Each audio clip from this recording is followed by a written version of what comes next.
આનંદ કરેલો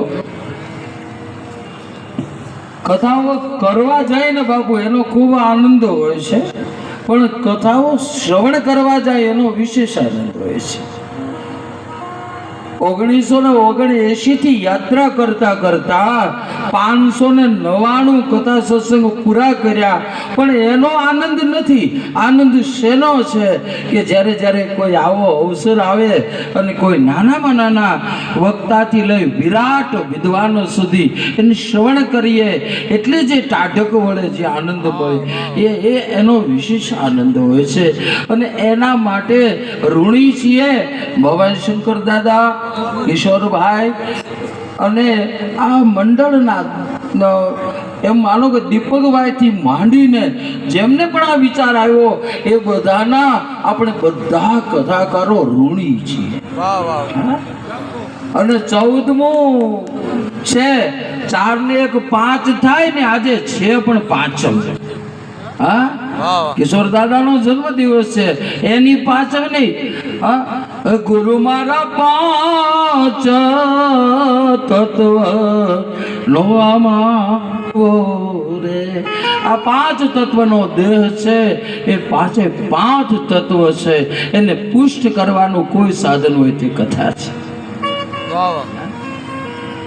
અહીંયાથી પૃથ્વી તત્વ પણ પવિત્ર થઈ જાય, અહીંથી જળ તત્વ પણ પવિત્ર થઈ જાય, અહીંયાથી શરીરમાં રહેલું આકાશ તત્વ પણ પવિત્ર થઈ જાય।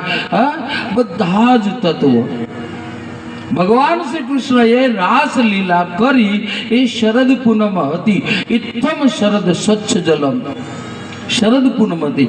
હવે બધી પૂનમોમાં આ એક શરદ પૂનમ એવી છે કે આખી રાત્રિ પૃથ્વી ઉપર ચંદ્રનો પ્રકાશ રહે। હવે ભગવાનની કરી વળી કોઈ મહિનો નહીં, શરદ પૂનમ આસો માસે શરદ પૂનમની રાત જો ચાંદલિયો ગયો રે સખી મારા ચોકમાં। આ કૃષ્ણને કેટલા બધા એક્ટિવ હશે, એને કેટલું બધું ગમ્યું હશે કે જ્યારે વરસાદની ઋતુ આવે ત્યારે નવું પાણી આવે તો જળ તત્વ પવિત્ર થઈ જાય। આ જે વૃક્ષો છે દીપકભાઈ, એ વૃક્ષો ઉપર ધૂળ ચડી ગઈ હોય, એ વૃક્ષ છે એ બધા જ એમાંથી ધૂળ ઉતરી જાય, એ પવિત્ર થઈ જાય। અને પૃથ્વી નિર્મળ બને, ઘાસ ઉગે, આમ જોવાલાયક થઈ જાય, પૃથ્વી તત્વ પવિત્ર થઈ ગયું। હા, વાયુ મીઠો વાવવા માંડે, આકાશ તત્વ પવિત્ર થઈ ગયું। હા, સૂર્યનો જે બહુ પ્રકોપ હોય, બહુ સૂર્ય તેજ કરતો હોય, એ ધીમો થઈ જાય એટલે તેજ તત્વ પણ પવિત્ર થઈ ગયું। પૃથ્વી, જળ, તેજ, વાયુ અને આકાશ તત્વ એટલે મારા ને તમારો કોન્ટેક્ટ જે છે એ અંતરિક્ષમાં રહેલા ઈશ્વર સાથે છે। એટલે જે લોકો ઈશ્વરને મળવાને લાયક છે એને જ એ પ્રકાશ સૂર્ય આપે, બાકી વાદળ આવી જાય। હા, ન મળે, જરૂર નથી એને ન મળે। આ તો ઈશ્વરની કૃપા છે કે આવા દિવ્ય એક ચૈતન્ય ધામ। બાપુ મારા ગરણીમાં દેહા બાપા એ ચેતન સમાધિ છે હો બાપુ, મારા ગામમાં ગરણીમાં। અને અમે કિશોર બાપુને તો હમણાંથી ઓળખીએ એવું નથી, અમે આકાશવાણીમાં અમારે લગભગ 22 વર્ષ થઈ ગયા કિશોર બાપુને મારે। આકાશવાણી, રાજકોટ, દૂરદર્શન એટલા વર્ષો થઈ ગયા। તો વિશેષ કંઈ ન કહેતા એક સંદેશ છે જે આપણે બધાએ અનુસરવા જેવો છે।